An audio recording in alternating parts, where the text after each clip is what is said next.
Olá, bom dia, boa tarde, boa noite. Eu não sei que hora que você está vendo esse vídeo, mas eu quero dizer que você é muito bem-vindo, né? Eu sou o pastor e advogado Carlos Eduardo.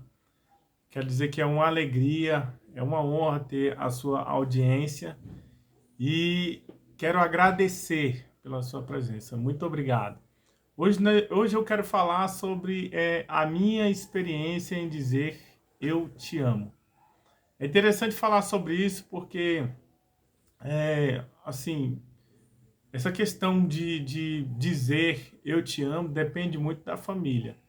Eu, por exemplo, fui criado com uma mãe solteira, né, mais 7 irmãos. E minha mãe, ela não teve assim muita expressão de amor, de afeto, de carinho, né? Inclusive, muito nova, minha mãe foi obrigada a sair de casa, né? Ela foi expulsa e veio para Brasília. E logo, assim, devido ao fato de não ter uma estrutura não só intelectual, psicológica, né, emocional, ela constituiu uma família de, assim, eu mais 7 irmãos, e eu como mais velho. E aí, minha mãe sempre foi, assim, bastante truculenta, né? Ela não gostava de abraço, não gostava de... Ela, assim, eu não me lembro, foi poucas vezes, inclusive foi bem depois, minha mãe já faleceu, e foi bem assim no finalzinho que ela expressou algumas posições assim de sentimento, né, em demonstrar que amava, mas ela não gostava de abraço. Não me lembro de minha mãe dizer eu te amo para mim, e eu cresci num lar assim que ela trabalhava durante o dia e a gente tinha que a gente tinha que se virar nesse interim. Eu, como filho mais velho, cuidava dos meus irmãos, né? Tinha que ir estudar. E devido a essa falta de, não só de afeto e de carinho, a família como um todo cresceu assim bem dura. A gente nunca teve essa disposição assim enquanto a gente morava e era criança, e a nossa primeira fase de adolescência e juventude, de dizer eu te amo, né? Só que o que acontece? Eu conheci o Evangelho, eu conheci a palavra ali por volta dos meus 14, meu período de conversão foi até os 17. E eu determinei uma coisa no meu coração. Eu falei, ó, quando eu tiver minha família, eu vou dizer todos os dias, né? Para os meus filhos, para minha esposa, que eu os amo. E hoje, graças a Deus, sou casado com a pastora Marcela. Tenho 2 filhos lindos, né? A Esther, de 13 anos, o Yohanan, de 9 anos. E hoje eu tive a graça, a misericórdia, o favor de Deus de detectar esse padrão na minha família, né? E mudar isso. E hoje, todos os dias, eu digo para minha esposa que eu a amo. Digo para os meus filhos, né, Yohanan e Esther Isabela, que eu os amo. Inclusive, a forma como uma criança, se você que está me ouvindo, você tem filho, né, a forma como uma criança, ela entende isso, e isso é fundamental no estudo da psicologia, né? A forma como uma criança entende que é amada é quando a gente abraça, né? Quando a gente beija, joga ela pro alto, ou seja, contato físico. Criança precisa ser abraçada, né?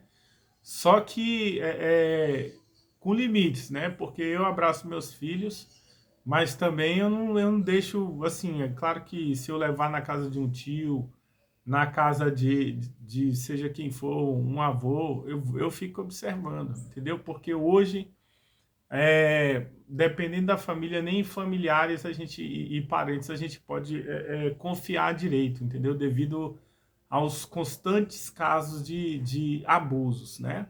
E inclusive eu não deixo, tem pai que é bastante irresponsável, que deixa seu filho dormir na casa de amigo, de amiguinha, né, de tio, de tia, e é daí que vem os abusos, né?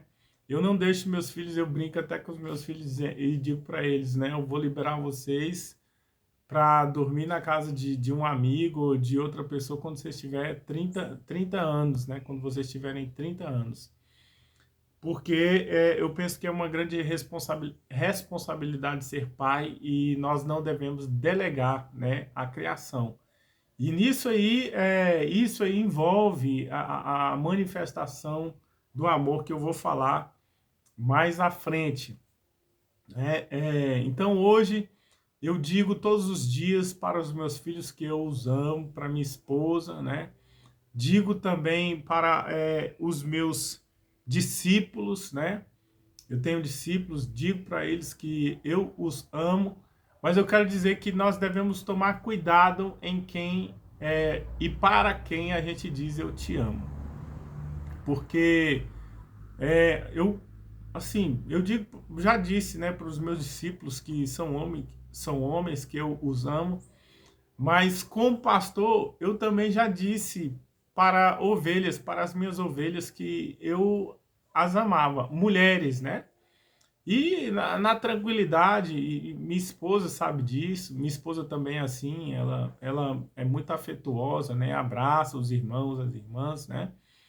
E assim, para pessoas curadas, tranquilo, né? Eu dizia na frente de todo mundo, mas nem todo mundo é curado. Tem gente que assim, precisa de passar por um tratamento psicológico no psiquiatra ou então no psicólogo aqui para mim não dizer a palavra, né, da condição mental dela. E inclusive eu já disse, mando mensagem assim de WhatsApp incentivando os irmãos a virem para a igreja e já teve irmã, né, e já teve gente que eu disse na maior tranquilidade, às vezes minha esposa sabendo, entendeu? Que eu disse eu te amo e a pessoa achou que eu estava dando em cima dela, entendeu? Então, o que eu quero dizer aqui para você, tome cuidado para quem você diz eu te amo, porque nem todo mundo tem o coração limpo, nem todo mundo tem uma mente saudável, e ela pode não entender, não compreender o que você está dizendo. E 1 Coríntios capítulo 13 vai dizer, se eu não tiver amor, eu serei como o símbolo que retine ou como o bronze que soa. E ele vai falar que o amor tudo suporta, tudo espera, né? O amor é paciente.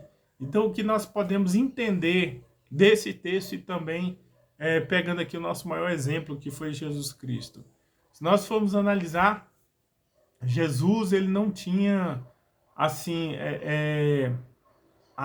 o costume de dizer eu te amo para os discípulos. É claro que ele falou, né, ali sobre o amor, em João capítulo 15, ele vai falar, ó, nisto o mundo vai conhecer que vocês são meus discípulos, se vocês amarem uns aos outros. E Jesus vai dizer, novo mandamento eu vos dou, né, que ameis uns aos outros. Na verdade, ele está resumindo ali toda a lei no mandamento do amor. E aí eu pergunto para você, qual era a maior forma que Jesus demonstrou o seu amor? Que Deus demonstrou? O texto vai dizer, nisto demonstrou o amor de Deus por nós, em haver Cristo morrido por nós, quando nós ainda éramos pecadores. Você não vai ver nas escrituras Jesus dizendo eu te amo toda hora para alguém, né? Mas a maior manifestação de amor foi através das suas atitudes. E 1 Coríntios capítulo 13 vai demonstrar essa questão que amor não é sentimento, mas amor é atitude. Como que você conhece alguém que verdadeiramente te ama?